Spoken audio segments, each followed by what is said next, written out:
All right, we're gonna do puppy sit on the dog with, her name is coming to me. Greta! I like that name too. We haven't had any other dogs.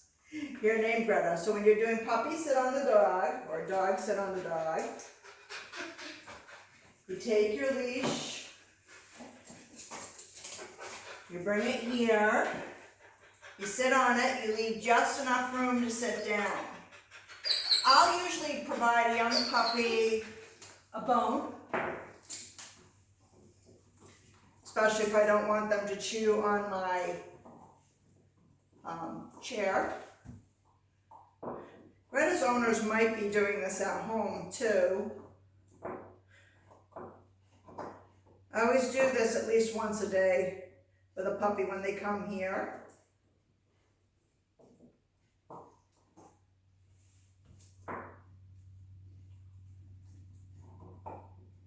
And now that she's down, I time that for 30 minutes, at which time I usually provide myself something to do, but my phone's up there. So you can see she goes down right away. I'll probably collect my phone in a minute because I don't need to record a half an hour of doing this. This is such a, and the puppies can get up and down during this period of time, or dogs. Now she can't go get her bony though.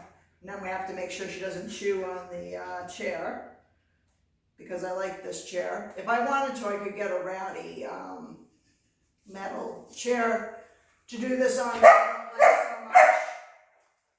See, now she's gonna have to settle down instead of go get that bone. So notice I just ignore her. I'm not gonna talk to her.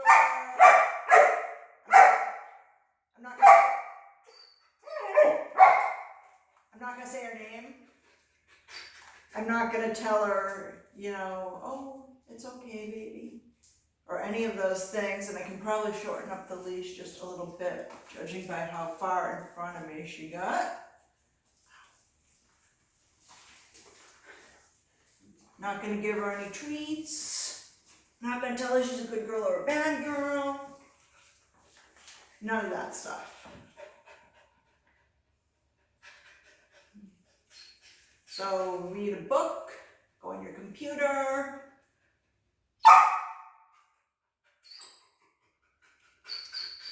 Watch TV, play video game.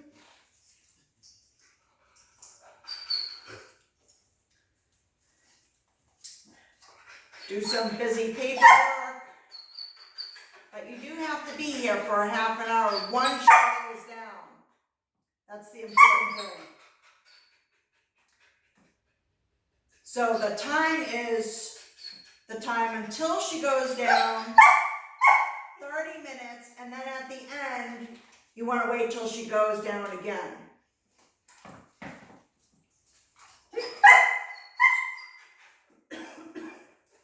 This is a calming, chill exercise for a puppy or dog.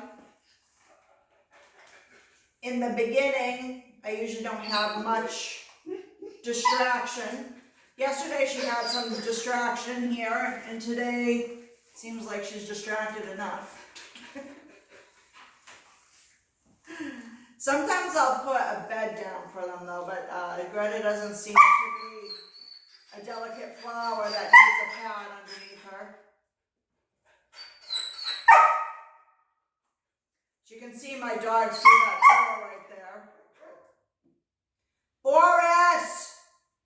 Boris is probably bullying Shayna off the place. Shayna, place!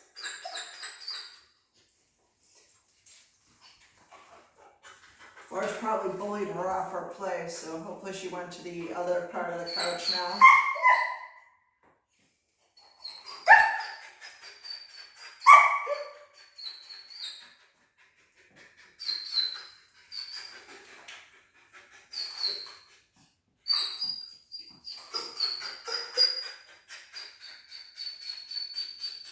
So later on, you start to bring your puppy or dog to the beach, to parks, to congested areas of the city where they provide benches. There we go.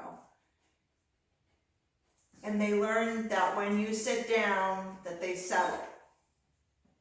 This is not a training command, this is a behavioral modification exercise. That is very important in training and is the base of the things you're going to be doing with your puppy and dog, and that you need them to not always be cray-cray.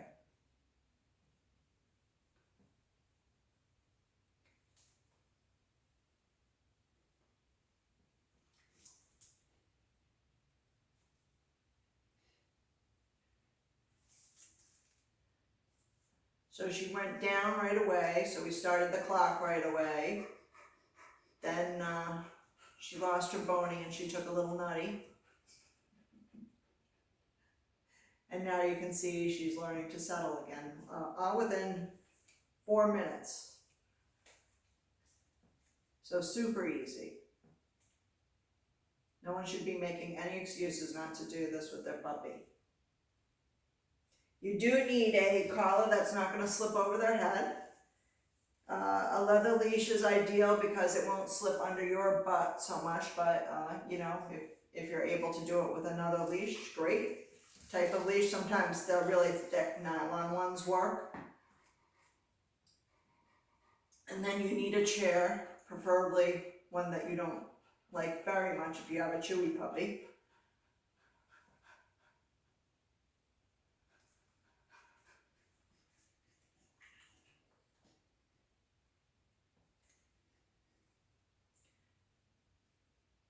It doesn't seem like it, but a lot of mental exercise goes into this for the puppy.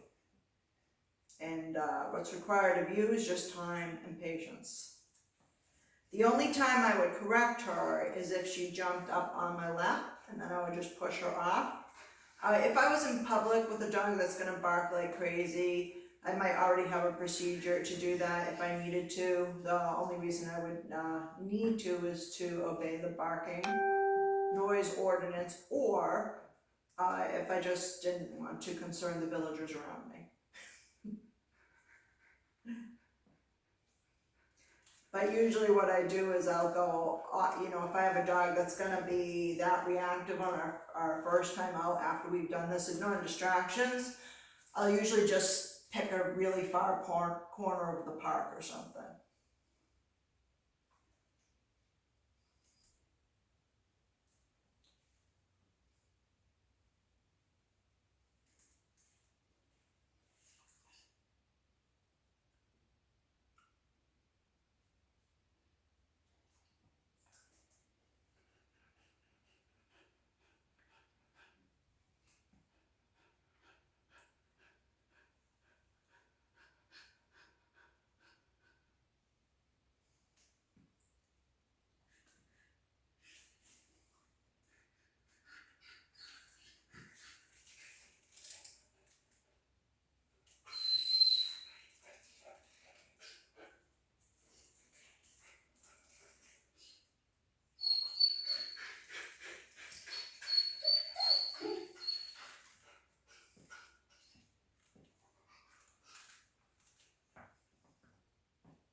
And if they try to come up, you can always sit forward on your knees like this.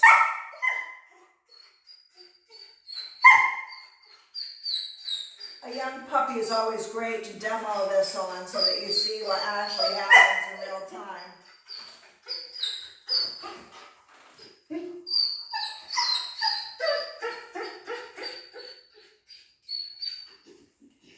Also, before I begin, I always make sure, you can misjudge this, but I always make sure that I've given the puppy the opportunity to go out. We've usually played before during the day. It's not a requirement, but usually when I have young puppies, if their day hasn't started yet, I don't want it to be overly boring. But that's not my primary concern. I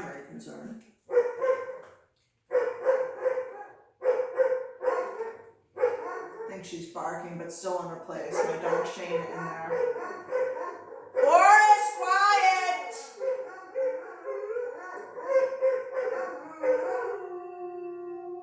They're gonna sing together for a minute, because they know I can't get up and get to them. Doggies.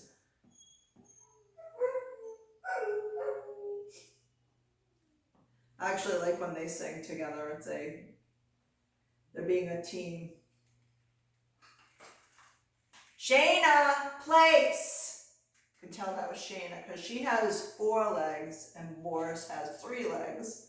So even if they don't come fully into my view, if the 2 front legs are in my view, I can tell who that was that just broke their thing. Bad Shayna. She was almost done. She had 9 more minutes, so we're going to just set her clock again while we're at it in here. You just have to remember who's on whose clock. This is why I walk around with a stopwatch on me all day.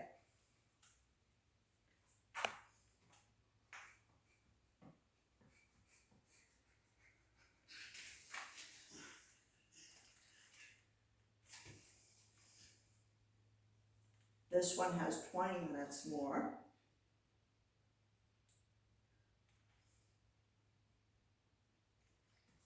I'm just waiting to see if she does anything else interesting before stopping the video. I'm trying to remember if I've forgotten anything on this exercise. It's a super simple exercise. Would really do people a lot of good to do this with their dogs. It's an exercise that takes time, but you know what you get at the end of it is like when I'm hanging out on the beach with Boris, although he's older now, so we're not so much down there anymore. He's much older and slower. If I'm talking to someone, often he'll lay by my feet, whether I'm sitting or standing, because that's been the default thing to do. So if you're consistent with things, you can kind of teach your dog, in addition to commands that you verbalize, how to act when you're not verbalizing something, so that you don't need to be on top of them all the time. Although remember, you're always responsible for your dog.